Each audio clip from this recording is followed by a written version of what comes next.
Tanpa menyebut nama Anwar Ibrahim, bekas Perdana Menteri Dr. Mahathir Mohamad berkata pemimpin kerajaanlah yang sepatutnya ditangkap kerana menghasut. Katanya jika kerajaan gagal mencari jalan menyelesaikan masalah yang dihadapi orang Melayu, bolehlah dianggap pihak berkuasa sedang mempromosikan kemiskinan di kalangan masyarakat tersebut. Sikap memihak untuk menekan orang Melayu tambah bekas ahli Parlimen Kubang Pasu dan Langkawi itu merupakan manifestasi rasisme kerajaan. Sikap tersebut katanya bersifat menghasut dan bercanggah dengan perlembagaan negara. Oleh itu pemimpin kerajaanlah yang patut ditangkap kerana menghasut, katanya di media sosial hari ini. Hantaran itu jelas menjadi reaksi Mahathir terhadap Duta Malaysia ke AS yang juga bekas ahli Parlimen Padang Rengas, Nazri Aziz, yang mahu ahli politik berusia 97 tahun terbabit diambil tindakan mengikut akta hasutan semalam. Kata Nazri, apa yang dilakukan Mahathir sekarang jelas mahu menghasut rakyat supaya membenci kerajaan.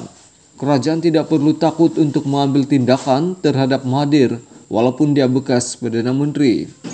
Semasa zaman Mahathir sebagai Perdana Menteri, sesiapa yang mengadakan perhimpunan mengkritik kerajaan dianggap menentang pentadbiran dan dihukum di bawah Akta Keselamatan Dalam Negeri ISA, katanya.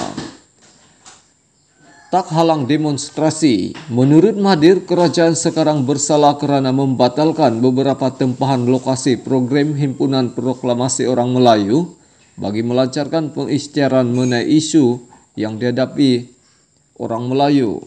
Isnin lalu, Malaysia kini mendedahkan bagaimana bekas Perdana Menteri itu telah mengambil amaran Anwar tentang tiada tolak ansur terhadap mereka yang menyalakan api perkauman dan agama di luar konteks. Mahathir juga menjawab pembangkang yang menunding jari kepadanya kerana tindakan Op Lalang yang menyaksikan lebih 100 ahli politik, aktivis dan lain-lain ditahan tanpa bicara pada 1987.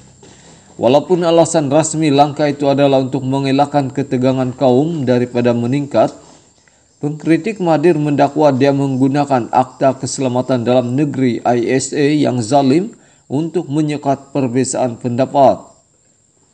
Parti dalam PH selalu menyalahkan saya atas Op Lalang, tetapi apabila ia mencapai objektif mereka, mereka dengan senang hati menerima saya sebagai rakan sekerja dan juga sebagai calon untuk menjadi Perdana Menteri mereka, kata Mahathir di media sosial.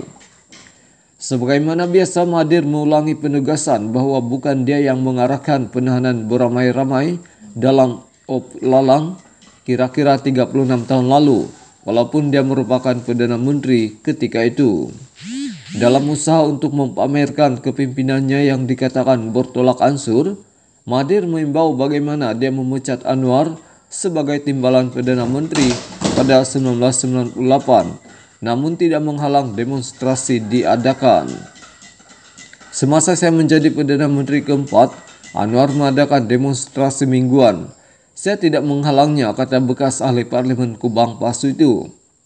Bagaimanapun, Anwar yang memberi arahan agar diadakan perhimpunan pada 2 September 1998 ditahan mengikut ISA 18 hari kemudian. Anwar kemudian dihadapkan ke mahkamah kerana mengalami masalah mata lebam. Suruhanjaya Siasatan Diraja RCI kemudian mendapati Ketua Polis Negara ketika itu, Rahim Noor, menyerang Anwar semasa dalam tahanan. Bercakap mengenai insiden itu selepas Mahathir dan Anwar kembali menjalin kerjasama jangka pendek pada 2018, bekas Perdana Menteri itu berkata dia marah apabila dimaklumkan mengenai perkara tersebut. Bagaimanapun, pada 1998, Mahathir telah menyatakan bahawa kecederaan mata Anwar itu boleh dilakukan sendiri.